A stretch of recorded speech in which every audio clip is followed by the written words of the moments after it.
In my books, Keepers of the Garden and the Custodians, I've done over 25 years work with ETs and UFOs, and I've not found any negativity whatsoever. Mm-hmm. It's beautiful, positive beings.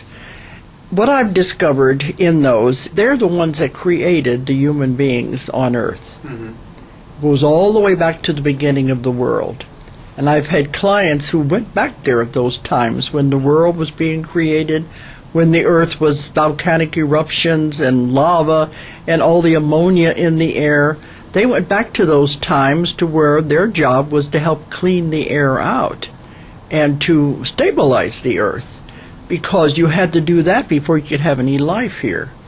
Then after all that was calmed down, they had to create the water. These are just ordinary people that relived these lifetimes.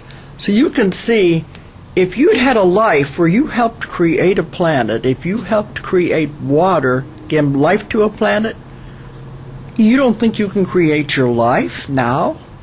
Wow. You are a co-creator with God. You always have been. You have great powers. You're just on another lesson this time. Many Holy Scriptures tell us that God has granted humankind the grand privilege of being co-creators of the earth with Him. As God's blessed children, we are endowed with God-like qualities and possess the ability to carry forth His work.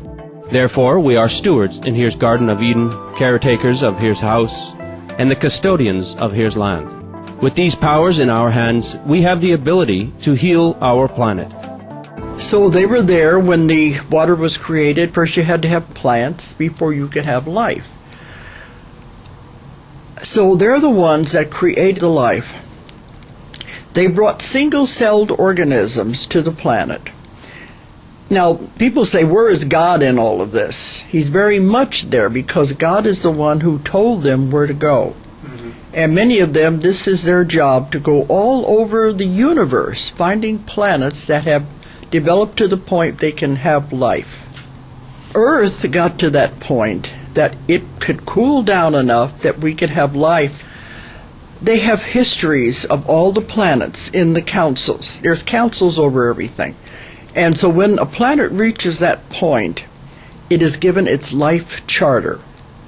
Then it's decided by these other beings, and this is what they do, and they live enormously long lifetimes because there is no time anyway. Mm-hmm. And so they're told to go to the planet and start, and they bring single-celled organisms to the planet just to see if they can get something started.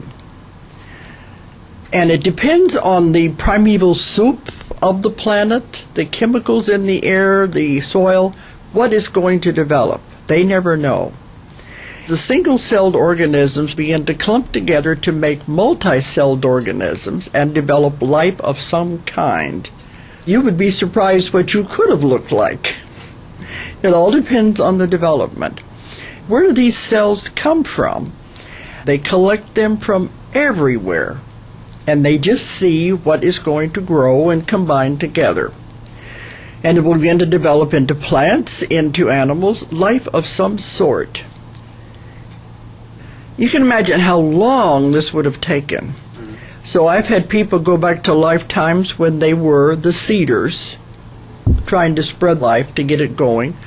But if you can get something going, then they come back over eons of time and groom it to get it to go. Like plants have to be there before you have animals. A lot of the animals were brought from other planets just to see what would grow here and what would evolve here.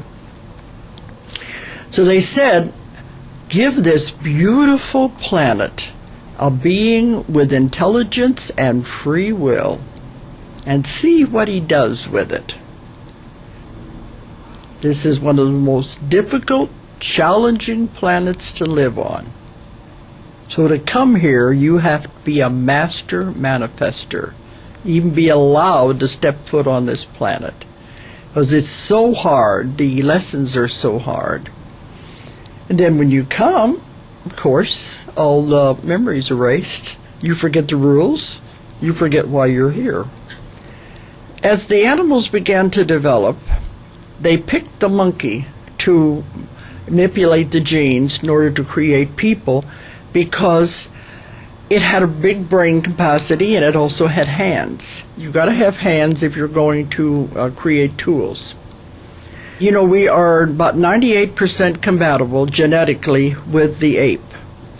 So we are so closely related. So they picked that one, and they began to manipulate it to create a being that would turn into an intelligent being.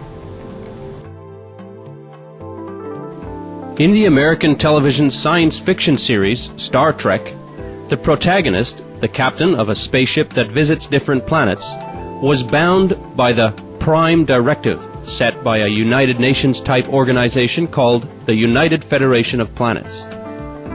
The Prime Directive states that he is not to interfere in the development of civilizations. Ms. Cannon says that the Prime Directive is an actual law of our universe.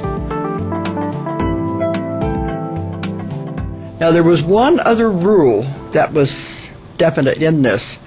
It's the Star Trek Directive of Non-Interference. It's real. It's not fiction. Because they said you cannot interfere with the development of a civilization once it's begun. You give them free will, and then you have to just see what they're going to do with it. So I asked them, okay, you're coming and you're giving them the next advancement when they need it, as they go along. It could be anything. Once they get one part, then they bring another advancement when the timeline is right. So I said, isn't that interference if you come and tell them what they should do? They said, no, that is a gift we give them one time, what they should be doing next. And what they do with it is free will. It's up to them. And most of the time when they take it, they use it in the wrong way, mostly turning it into a weapon or something that is negative. And I said, can't you just come back and tell them they're doing it wrong? They said, no, that's interference. The only time they are ever allowed to interfere is if we were to get to the point we were going to blow up the world. Right. They said that one little planet, if it were to destroy itself, it would have reverberations throughout the solar system, throughout the galaxies. It could cause untold damage, even spreading into other dimensions where there were other civilizations. So if we ever got to the point we were going to blow up the world, they would have to step in and stop it.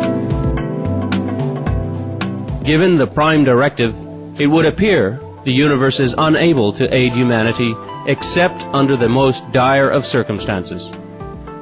However, Dolores Cannon says there is another way that the universe still helps shape our planet's destiny.